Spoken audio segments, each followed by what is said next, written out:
tatlong katanungan lang kasi hindi ko pa ito na-notice.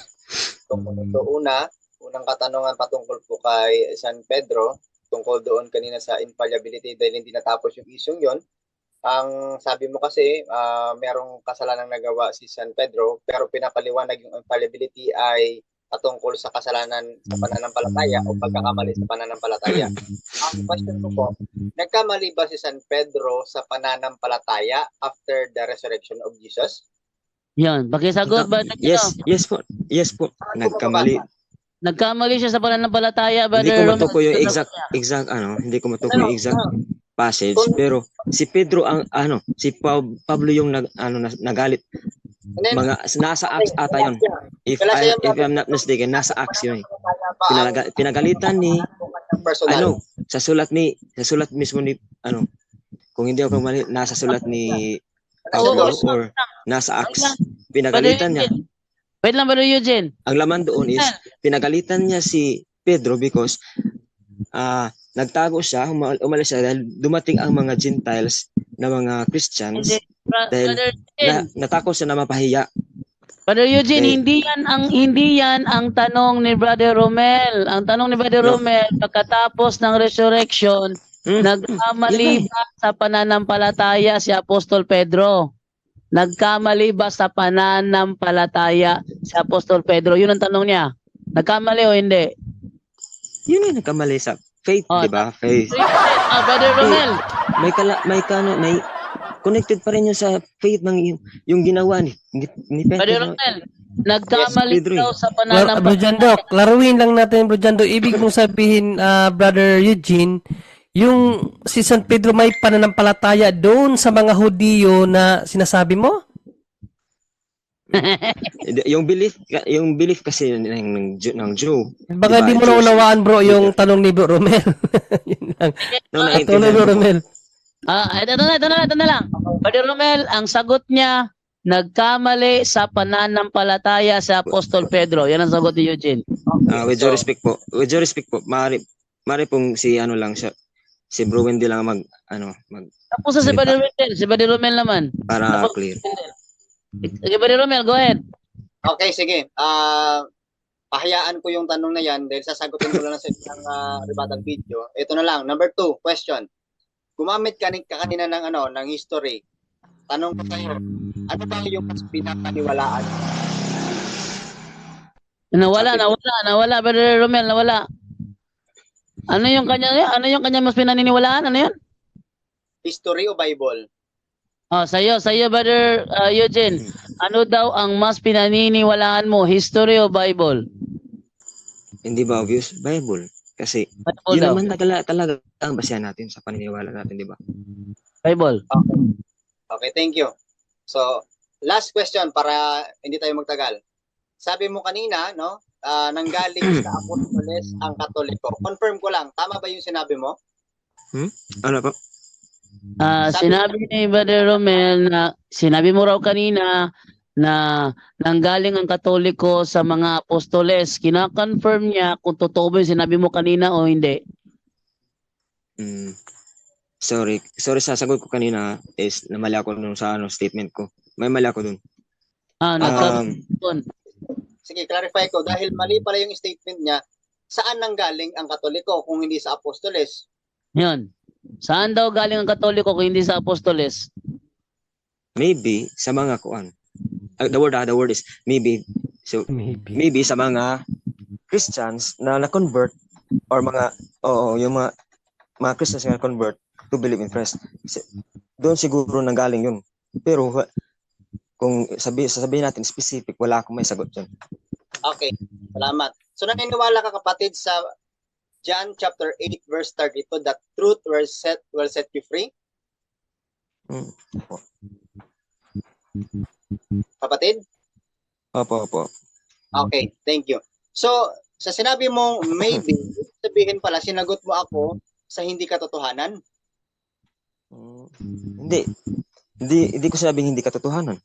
So, Kasi ang tanong mo, ang tanong mo, obserbahan natin yung tanong mo. Kung hindi katotohanan, yung tanong mo is kung sino ang kung saan nanggaling, di ba? totoo yung sagot mo sa akin. Possibly, possibly sa mga Oo. Christian na convert. Okay. Saan ko mababasa yung possibly sa mga Christian na convert ng Catholic? Hindi ko alam.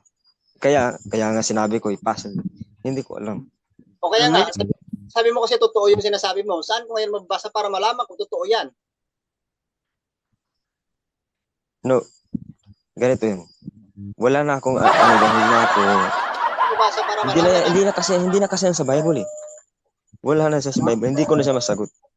Kasi about yan sa ano eh. About yan sa the origin. Wala pala sa Bible yan.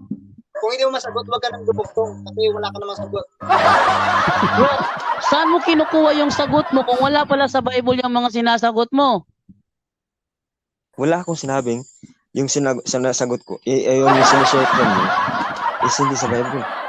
Yung tanong, mga tanong niyo, yung Kinukuha tanong yung niyo. sagot mo. No. Yung tanong, wag niyo ipasa sa akin na ako ang walang hindi galing sa Bible. Yung mga tanong niyo is hindi naman galing sa mga Bible, sa Bible ni. Bro, ang tanong bro, Klaro eh. ang tanong bro, saan mo kinukuha yung mga sagot mo? Kasi kanina sinabi mo, hindi si Apostol Pedro ang unang papa. Ako Saan mo lang. kinukuha yung sagot mo? Ulit lang ba? Bible nga eh, di Kaya ba? nga kinaklaro eh. Saan mo kinukuha Sorry kung nagalit sagot ka. mo kanina? Basta, wala akong intensyon na galitin. Klaro yung sinabi ko na galing sa Bible yung sinasagot ko. Pero yung tanong ninyo is hindi na galing sa Bible. Wait lang bro. Kanina, History yan. i-recall ko lang to. Ikaw ang kanina pinahinayaan kita na mag-share. At based sa share na ginawa mo, may binanggit ka wala sa Bible. Yung sinabi mo na hindi si Apostol Pedro ang ako kasi sa Katoliko. dahil Yung sinabi mo bro na hindi si Pedro ang unang papa. nagkakamasama na tayo dito, hindi na to ang pagsishare ng mga salita ng Diyos. Pasensya na. Ano ba naman to? Bro, tinatanong kita kasi yan ang shinare mo kanina. Kaya kita mag-share kanina, sagutin mo ang tanong saan mo kinukuha yung sinulat mo na shinare mo kanina na hindi si Pedro ang unang papa. Sa Bible mo kinuha yon o saan mo kinuha yon? Bible po kasi binigay ko nga yung mga verses doon, di ba? Sa Bible mo kinuha yon. Tanong, saang talata sa Biblia mo nabasa na hindi si Apostol Pedro ang papa sa Iglesia Katolika? Klaro yan sa ano eh. Sa verse doon, di ba? Saan? Ang topic doon, ang context doon is about sa authority, hindi authority. Hindi yan ang tanong. Hindi ako natatanong sa authority. Ang tanong ko, saan mo nabasa sa Bible na hindi si Apostol Pedro ang papa sa Iglesia Katolika? Saan mo nabasa sa Bible yon? Wala naman talaga sa Bible. Teka, ikaw talaga.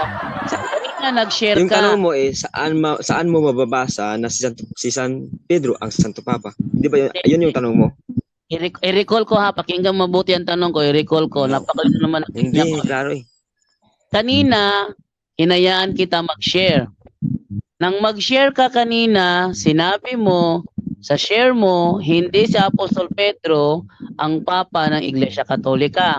Tinanong kita, saan mo kinuha yon na hindi siya papa sa Iglesia Katolika?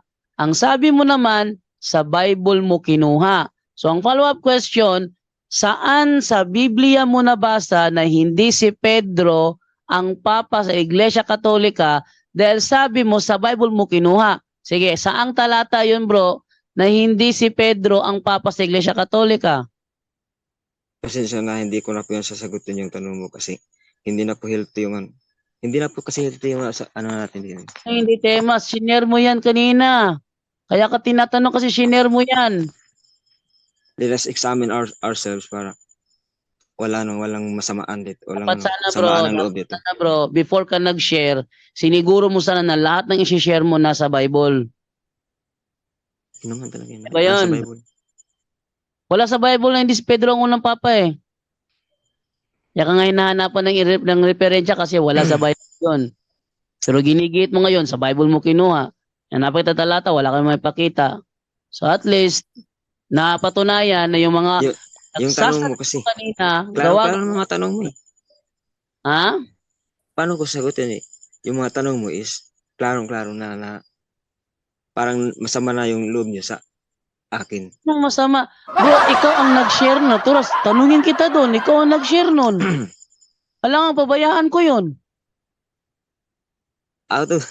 Sige. Oh, pero wala kang nasagot sa mga tanong. Yung tanong ni Brother John Ray, Brother Wendell, saka ni Brother Romel, wala kang nasagot na matino na galing sa share mo. Yung share mo, You should establish your word before you... mahina lang yung bro. Yung share mo kanina kasi, Hindi. natanong ka doon eh. Establish mo yung word mo. Gusto mo lang justify. Okay na haka yun bro. Naghaka ka kanina. Ang dami mong binanggit, Santo Papa. Saan mo kinuha yon? Sa Biblia? Sa reference? Yun naman talaga paniniwala niyo ba? Hindi yung paniniwala namin bro. Kaya na ba ako sabi, hindi yan ang turo namin eh. Sige na. At least, okay, bukan ulit tayo ha? Sige. Sana hindi ka magtanda dito. Balik ka susunod ha. Pwede bukas ng gabi, balik ka.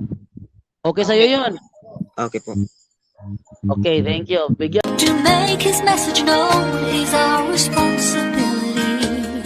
So here we are to pledge our lives to the Lord.